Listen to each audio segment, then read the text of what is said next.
Our devotional today is from Proverbs 3, 5, and 6. This is a favorite passage for many people. Trust in the Lord with all your heart, and lean not to your own understanding. In all your ways acknowledge Him, and He will direct your paths. I want to look specifically at verse 6. The Hebrew of verse 6 reads, Bechol derachecha da'ehu, v'hu yeyasher orchotecha. I've provided a interlinear translation for you of this verse. Bechol means in all, derachecha means your ways. Da'ehu is the word we're going to look at. V'hu and he yeyasher will make straight orchotecha, your paths. The word that where I've placed a blank, da'ehu, da, is the cal imperative form of the verb yada, which means to know. And although it's translated acknowledged by almost all the major English versions, I think paying attention to how it's used throughout the Old Testament will give us a clearer understanding of what Solomon meant when he penned these words under inspiration.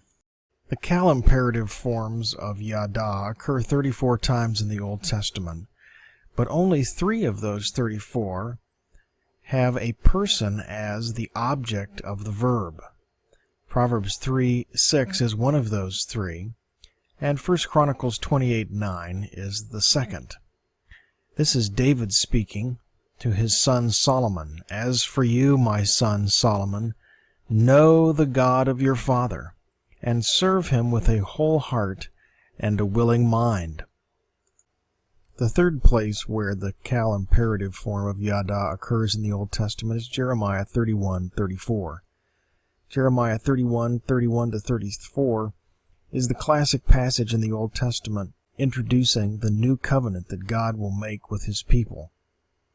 Christ's death and resurrection inaugurated that new covenant, but as Jeremiah 31:34 describes it, the new covenant will entail a time when everyone will know the Lord, and so encompasses the time from Christ's crucifixion through the millennium on into the eternal state.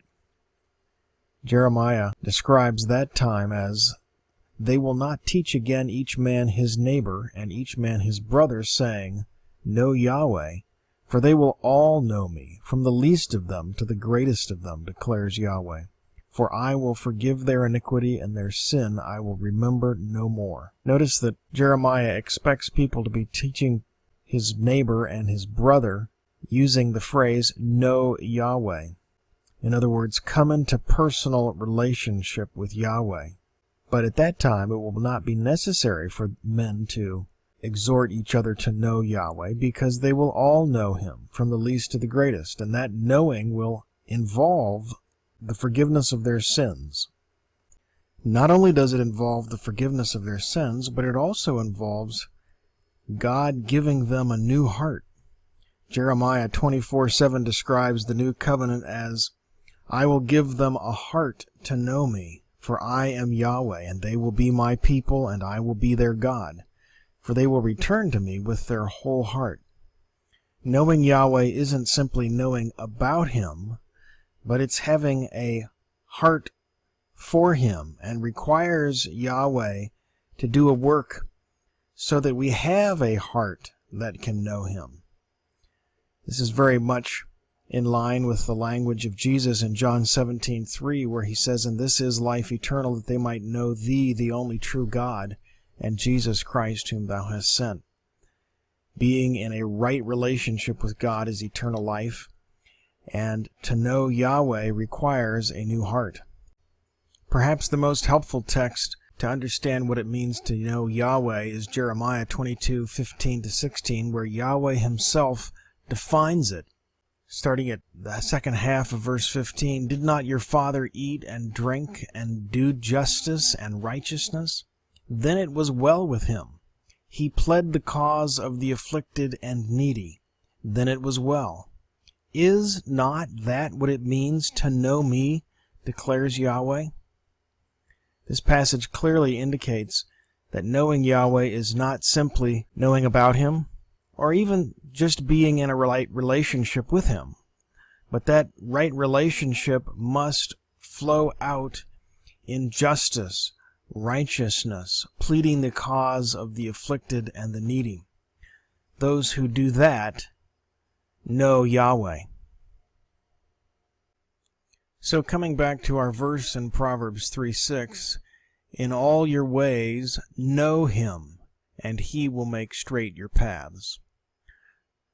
When Solomon tells us to know Yahweh in all our ways, he means that our personal relationship with Yahweh is to impact every part of our life, so that as we do righteousness and justice, care about those who are afflicted and needy, we are living out our relationship with him. This is a far richer understanding of this passage than is provided simply by the translation, in all your ways acknowledge him. That sounds like you're tipping your head at God or giving him his due acknowledgement. But in fact, this passage calls us to know Yahweh, to live in relationship with him that flows out in a life of righteousness, justice, and care for other people. And when that is true of our life, his promise is that he will make our paths straight. I hope this discussion of what the Cal imperative form of Yada means was helpful. What we looked at here was the use of the imperative form with a personal object.